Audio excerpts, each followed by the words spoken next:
IADES, podcasts de historia de la enfermería. Colección de textos históricos de la enfermería española. Bajo la dirección de Antonio Claret y Manuel Jesús García Martínez. Vida de Bernardino de Obregón, escrita en el año 1608 por Pedro Bárcena, confesor del ilustre enfermero. Manuscrito incluido en el expediente con la causa de beatificación y canonización de Bernardino de Obregón, cerrado en Madrid en 1633.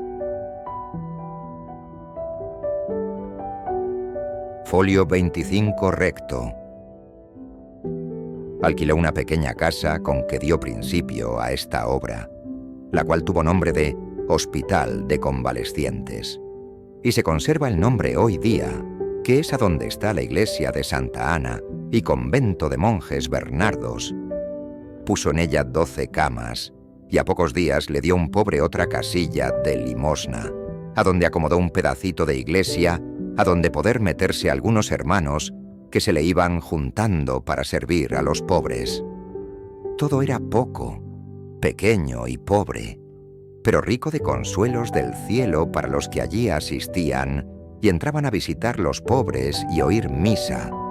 Juráralo yo que no habían de faltar tales consuelos en casa tan pobre, dada de limosna de una viejecita pobre para hacer altar, al que se hizo pobre por hacer ricos a los pobres. Después de ahí a poco tiempo se hizo muy grande iglesia, que es la que hoy permanece. Preguntábame algunas veces doña Ana Félix de Guzmán, marquesa de Cámara, la capitana de las señoras principales de la corte en virtud y santidad, especial en devoción al Santísimo Sacramento, ¿qué es esto que no hallo yo a Dios en esta iglesia grande como le hallaba en aquel portalico pequeño y pobre? Decíale yo: señora, como nació en portal pobre y se halló tan bien allí, es su gusto estar siempre representando pobreza para enseñar a las almas cómo se agrada en que la tengan de espíritu, y suelen ser efectos de su gran providencia comunicarse más allí que en edificios suntuosos, por aficionarnos a su pobreza para que le imitemos en ella. Aquí mudó el hermano el hábito que tomó en el hospital de la corte, que era azul, y se puso el que trajo hasta la muerte y el que de presente traen sus hijos, teniendo intento de instituir una hermandad y congregación de hombres que asistan a curar los pobres enfermos en los hospitales y cárceles, no solo de Madrid, sino de toda España, y en los ejércitos y armadas, adonde son muy necesarios para el bien y consuelo de los soldados enfermos, heridos y estropeados. Y para que el hábito informase con su instituto pobre y mejor fuesen conocidos, vistió una camisa de ancho grosero, una túnica de jerga de lo que hacen mantas a caballos, una sotana o ropilla hasta el tudillo con corchetes, un ferreruelo 4 dedos menos, todo de pardo burielado, medias de paño pardo, zapatos groseros, zarafuelles de estopa, una cinta de cuero, un sombrero grande con cordón de platillo, todo humilde y pobre. Folio 25, vuelto. Como tenía bien experimentado la grande necesidad que tenía la República de esta casa para convalescer los pobres enfermos, y veía el gran bien que se seguía a todos los hospitales de tener gente consagrada a este ministerio, desasidos de cosas temporales, aficionóse a esta obra y, dejando bien proveído de servientes al hospital de la corte, hizo asiento aquí y comenzó a recibir hermanos y criarlos con gran perfección, lo cual no se podía hacer allí por no haber lugar, repartiéndolos al cabo del año por los hospitales y cárceles para servir a los pobres. Y esta casa era como seminario y noviciado a donde se recibían y empezaban a criarse para saber cómo habían de servir y curar los pobres, porque tenía larga experiencia del daño que reciben los hospitales y enfermos en curarse y servirse de gente seglar alquilada, como en efecto se hacía en los hospitales antes que él tomase el hábito. Crecía la caridad y buen ejemplo de los hermanos, la devoción del pueblo y el número de los convalescientes, y ansí fue comprando otras casillas para ensanchar el hospital, porque era mucha la gente que venía a favorecerse de él. Tenía de ordinario hasta 24 o 30 novicios.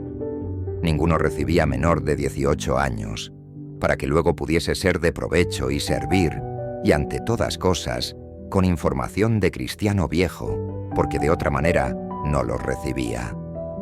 Criábalos en virtud, oración y mortificación. Hacíalos ayunar 3 días en la semana y tomar otras tantas disciplinas. Había en esta casa de ordinario 70 y 80 convalecientes y otros tantos niños huérfanos que recogía por verlos desamparados. Para estos tenía maestro que les enseñaba la doctrina, a leer y escribir, y teniendo edad, los ponía con amo para aprender oficio. Acudían a esta casa muchos hombres honrados que servían de escuderos y estaban desacomodados y pobres, y les daba una comida al día hasta que se acomodaban. Fuera de estas obras, tenía memoria de muchas viudas honradas y algunas con criaturas. A estas daba cada semana 3 o 4 reales y otros tantos panes, como tenían la necesidad. También tenía noticia de otras mujeres, señoras más principales, y en sabiendo que tenían necesidad, las favorecía con 100 reales cada mes, como era la persona, la necesidad, y, si sabían, estaban en peligro de perderse, se alargaba hasta remediar la necesidad y cerrar puerta a todas las ocasiones para que no ofendiesen a Dios. Folio 26, recto. Yo soy testigo de muchas. Y si para semejantes ocasiones fuera necesario venderse, lo aquí como lo hizo San Paulino, obispo de Nola. Y esta caridad tuvo toda su vida sin aflojar un punto. El oficio de los novicios era guisar la comida para toda esta gente, que serían de ordinario casi 200 personas, hacer las camas a los convalescientes y niños, y limpiar y servir la casa, la sacristía y iglesia. Después que los tenía bien morigerados y enseñados al cabo del año, y antes, si había necesidad, los repartía por los hospitales y cárceles, no solo de Madrid, sino de toda España, y los enviaba a los ejércitos y armadas para curar a todo género de gentes y enfermedades, aunque para enviarlos fuera, escogía de los más antiguos, virtuosos y de más talento para mejor regirse y gobernarse con buen ejemplo. Y los mismos ejercicios en que se habían criado, hacía que se guardasen a donde quiera que estaban. Este modo de recibir novicios y criarlos guardó toda su vida, porque eran de mucho provecho, y se los pedían de muchas partes, y a nadie los negaba, porque deseaba el bien y consuelo de todos. Ansimismo, algunos sacerdotes que deseaban tener recogimiento, viendo los ejercicios y vida del hermano, deseaban vivir en su casa y compañía, y él los admitía de muy buena gana, y daba aposentos acomodados para su quietud, porque esperaba tener muy gran consuelo y consejo con ellos, y esperaba que con su ejemplo y recogimiento se animarían otros a la virtud. Y ansí fue, porque por este medio casi se iba instituyendo el recogimiento de vivir que se tiene en Roma, en Santa María la Nova. Juntábanse en este hospital hasta 8 o 10 sacerdotes doctos principales y muy ejemplares, y a la voz y fama de virtud que había en aquella casa, venía mucha gente devota a confesar y comulgar, y no había domingo ni fiesta principal que no pasasen de 500 personas de comunión, y de aquí resultó haber otras tantas que tomaban muy de ordinario muchas disciplinas, ansí sacerdotes como caballeros y otra gente virtuosa, y era aquella casa como el santuario de Madrid. Había muchos días que deseaba, y con muchas ansias, procuraba que se hiciese una congregación de clérigos virtuosos para reformar las costumbres de la clerecía, que se ejercitasen en asistir delante del Santísimo Sacramento, que cada mes se descubría una vez 40 horas por bula particular que tenían en visitar las cárceles y hospitales, curar los sacerdotes pobres y enterrarlos, y en otras obras pías.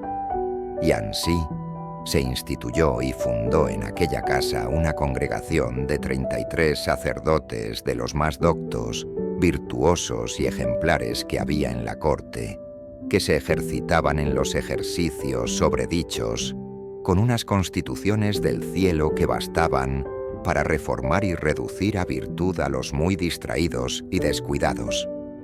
Folio 26 vuelto. Milagro parecía, y muy grande, sustentarse tanta gente y darse tantas limosnas como en esta casa, y fuera se daban, y tantas obras se hacían, porque fuera de haber hecho una muy grande iglesia y comprado más de 10.000 ducados de casas para ensanchar y acomodar el hospital, se gastaban cada año más de 6 o 7.000 ducados sin tener un real de renta. Era tanta la devoción y satisfacción que tenían al hermano el rey don Felipe II, nuestro señor, toda su casa y corte, que con pocas diligencias que hacía, le remediaba a nuestro señor sus necesidades. Las damas de palacio tenían a este hospital sus ayunos, collaciones y limosnas. Hacían muchos corporales para la iglesia, limpiaban muchos vestidos y telas para ornamentos, no solo ellas, pero otras muchas personas devotas, y ansí, la sacristía estaba llena de muy lindos y ricos ornamentos y aderezos de altar de oro y plata. Servíase con mucha limpieza y curiosidad. Celebrábase el culto divino con mucha devoción. Había muchas pláticas espirituales, muy buenos sermones y muchos jubileos. Sacaban en público el Santísimo Sacramento cada mes una vez. Acudía allí todo el pueblo a sus devociones y daban mucha limosna. Vivía gozosísimo el hermano de ver aquella viña tan bien cultivada y con tantos frutos, y cuanto más crecía la devoción, crecía la caridad y deseo que tenía de que todos se aprovechasen, como en efecto se hacía.